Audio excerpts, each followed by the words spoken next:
Hello, welcome back to the Football Terrace. It's morning. I still think it's the morning. It's been such a busy day so far today, so I have no idea what's going on. But I hope you're all well. Do me a favor, hit like buttons, share buttons, retweet buttons, and all of that.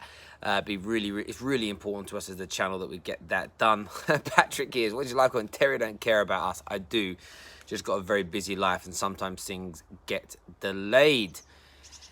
What's this comment here from Fred say? Use his backing wisely and try to keep Frank long term. The league needs good teams, managers, and passionate supporters. Fred, that's a great comment, but I'd love some context from you on that. We're here this morning to talk a little bit about Jan Oblak and his proposed move away from Atletico Madrid. And it's quite an interesting one this morning because both Man United and Chelsea, in my opinion, are in need of new goalkeepers. And there is a train of thought that United may not want to drop 80 to 100 million pound on a goalkeeper. Is De Gea really over the hill? Is he really finished? You also have young Henderson coming through, who is, of course, a super talent in the making, but of course not on the level yet of an Oblak and Alisson, these goalkeepers who are at the very peak of their powers. And I think, for me, it's important to look at, one, the importance of what a top-level goalkeeper brings to your team, and secondly, how you finance this. The other element of this is Jan Oblak himself, 27 years of age, legend already at Atletico Madrid. But does he want to elevate his career further? Does he want to go into a league or into a team where you're talking about the top echelons of the game, or potentially getting there? Now, I know that rivals will argue and say, well, Man United aren't at the very peak of the powers, at the moment. Maybe not. Chelsea, are they on their way back? Probably. Would Liverpool and City right now be better options? Yes, but they already have goalkeepers of equal quality, so that's not doable for him. There does appear to be some unrest at Atletico Madrid. There does appear to be some element of problems there, financially as a club. He's not looking at signing a new deal. I also feel there's an element of testing his hands at the very highest level. If you go to a Man United, a Chelsea, a Real Madrid, a Bayern Munich, these clubs, every pass, every save, every decision you make in the box is scrutinised, and I think that those elements of Jan Oblak need to be tested, and I think he wants to test himself. So, from my point of view, I feel like, and by the way, a few people were saying that Simeone is confirmed. Simeone is confirmed what? Please let me know. I'd love to know what Simeone is confirmed, because I don't take it seriously when managers say a top player may not be leaving their club. That type of it's just mouthing. It doesn't mean anything. It's always said, for 2 or 3 years.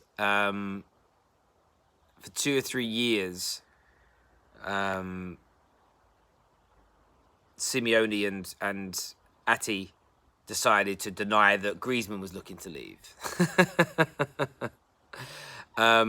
He's just confirmed that he's not surprised that Chelsea want him. Absolutely. Now, my personal belief is that he's looking for a big move. I think that the media reported this morning that he's looking at either Chelsea or Manchester United. I think Man United is very unlikely on a personal standpoint, and I think that's more to do with Manchester United than anything else. However, people say we can't afford him, and that element is not why I don't think it will happen. I think that Man United are looking at Dean Henderson, and it's an element of, do we need to drop that much money on a goalkeeper when we have young Henderson coming through, who could be a top-level goalkeeper, and he's free, essentially. He's an academy player.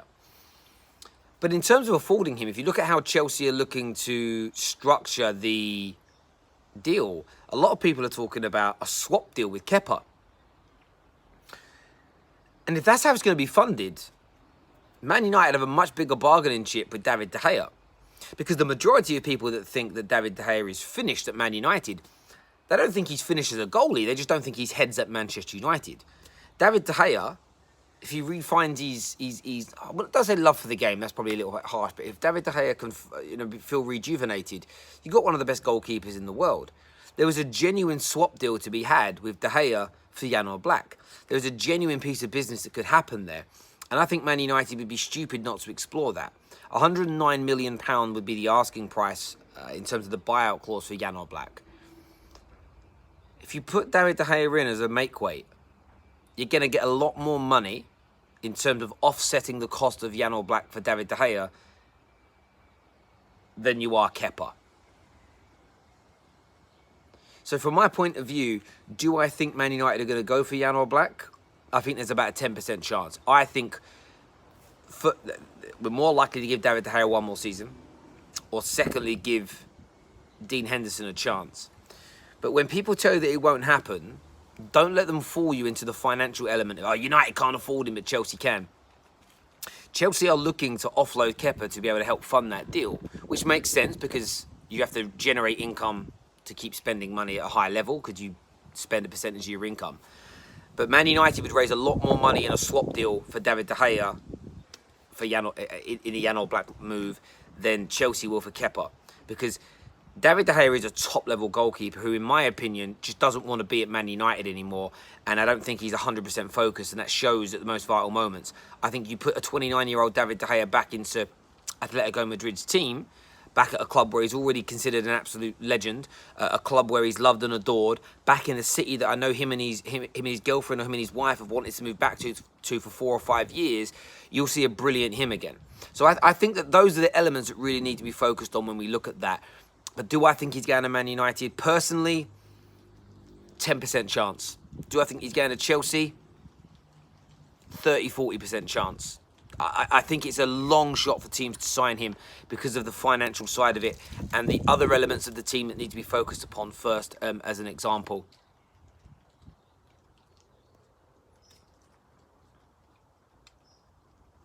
So who's the top 5 goalkeepers in the world? If I'm being honest, I don't really think about it. Like Jan Oblak's in there, Alisson is in there, Ederson is in there as an example.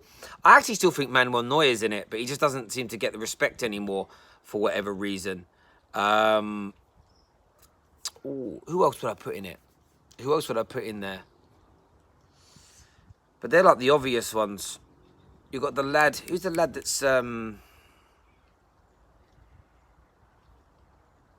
remember the guy's name. Ter Stegen. Yeah, he's excellent.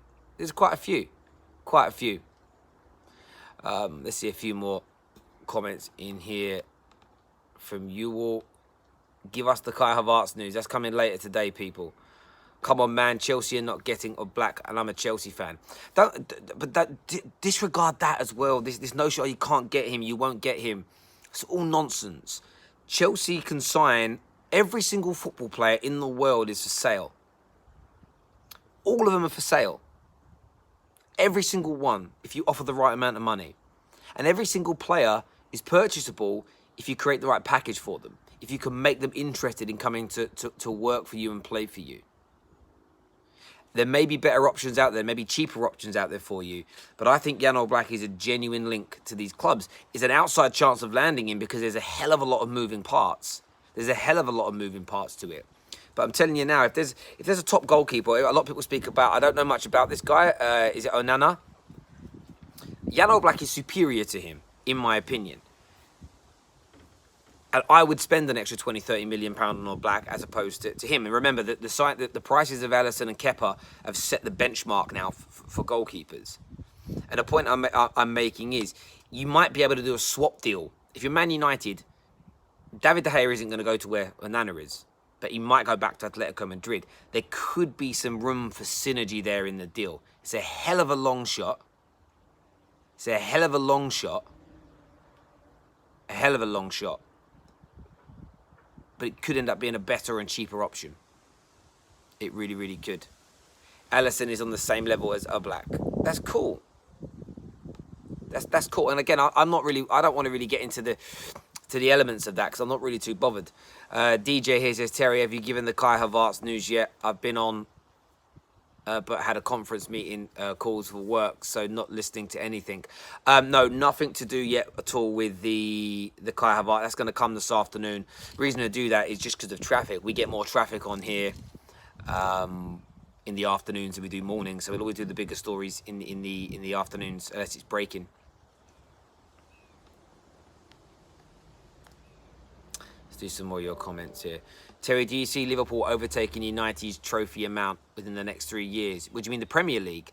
It's plausible. It's plausible that it could happen, but yeah, I'm not. It's just something I'm not worried about. I'm not thinking about. You don't have enough for Oblak. You can barely afford Sancho. Again, see, that kind of banter to my community on here doesn't work. You know, we've had the financial experts on. You know, we've had Kieran Maguire. We've had Dr. Rob. These guys are the leading experts in their field. And they have all laughed at claims that Man United don't have money. Now, like I've said, if Man United or Chelsea, respectively, were to go for Oblak, they would be getting rid of Kepa and David De Gea, respectively. David De Gea, for me, has a much... is more sellable, and you would fetch £50+ million for him, either in cash or as part of a swap deal. I think if Oblak wants to leave Atletico, and Atletico are willing to sell him, you could probably offer 40 million plus David De Gea for that to be done. Now, that £40 million of cash you've got to pay, whether you pay in a lump sum or whether you pay, and they might ask for it in a lump sum because you're doing a swap deal, is affordable for Manchester United. It truly, truly is. And the likelihood is that Jan Oblak wouldn't come in on as much money as David De Gea either, so you'll find that you might actually save yourself a few pennies on sort of monthly outgoings in relation to that. The same as Chelsea. Chelsea would still probably get 40-odd million pounds for Kepa. So it's where you've got to look at it. There could be you mentioned Onana as a goalie. How much is he costing? 70 million. What would you rather, 70 million for Onana or 80 million plus Kepa for Oblak? Those are the questions you have to weigh up. From a financial standpoint, doesn't mean those things are going to happen. You know, doesn't mean those things are going to happen.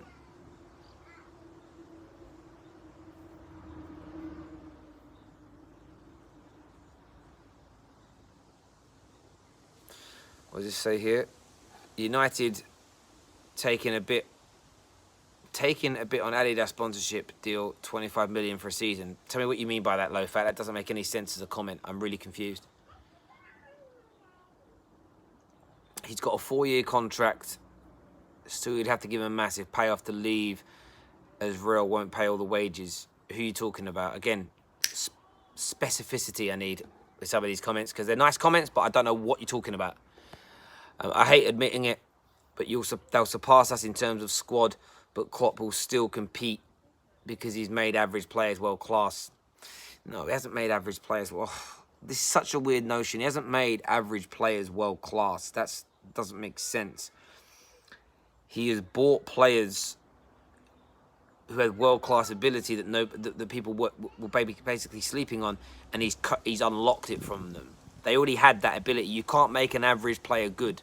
Now, some players can be elevated by the system that you're in, but Mo Salah, Mane, these are world-class football players, and he's helped bring them along. You know, and then when you've got world-class in Firmino, or top-class at the very least, world-class in Mane, world-class in Salah, world-class in Fabinho, world-class in Robertson, world-class in Trent, world-class in Van Dijk, world-class in Alisson. When you throw all those world-class players in, the Genies and the Hendos and then a few other players around them, being of good quality to very good quality, they're elevated because they're surrounded by world-class players. But part of that is Klopp's development. Part of that is the scouting networks identifying these players, and then it's creating a system that enhances the strengths of players. And that's what's important about a system. Is you have to try and create a system that elevates the strength of your players. And then what you do is you look at the outputs and you look at the attributes of players you're trying to sign and say, okay, well, our style, we require, these are the 5 main elements of a player that we need for them to work in our system. So you just don't sign players that sit outside of that remit. It's really quite simple. You know, if I need someone to come into my team who can speak Spanish because I have a huge Spanish base of customers and we need someone to be able to communicate them in the mother tongue. It makes things faster, easier, more efficient. I'm not going to employ someone who doesn't speak Spanish and they speak German and French, because it doesn't help what I need. You know, if you need whatever it may be, and I'm really making this myopic here, but if your fullbacks need to be good at crossing, you wouldn't buy a fullback who isn't good at crossing the ball. It would make no sense. So yes, there's coaching, yes, there's systems, but it's also buying the right players for it. Let's not be disrespectful to these Liverpool players. Klopp hasn't taken average footballers and made them look world class. He's bought players that just weren't rated, but that have got brilliant attributes in their own right and fit that system in their own right, and they've delivered massively. You know, and again, if Real Madrid want to buy Mo Salah, great, but you've got to play Mo Salah in a system that's going to get the best out of him. There's no point saying, right, we want you to play as a traditional right winger. He's not going to deliver. You know, this is the thing. Man United have been guilty of this for years. We sign a player and then we try and change his position. You know, that's why I wasn't happy with what Sarri was doing with Kante. Why would you change Kante's role from what he did at Leicester and his early part of Chelsea so well? If you're going to sign Kante, you play him in that role where he's the man, bruv. Other than that, what's the point? You know? It's crazy.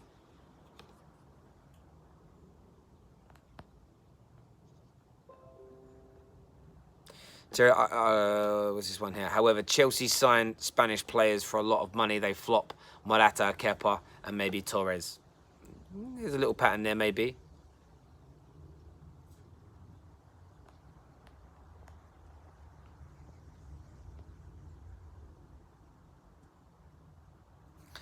By the way, you know, like the Ram thing, people saying that Ram gets a lot of sticks, but Ram and Prime and all those guys, KJ, they would chat a lot offline. They're mates.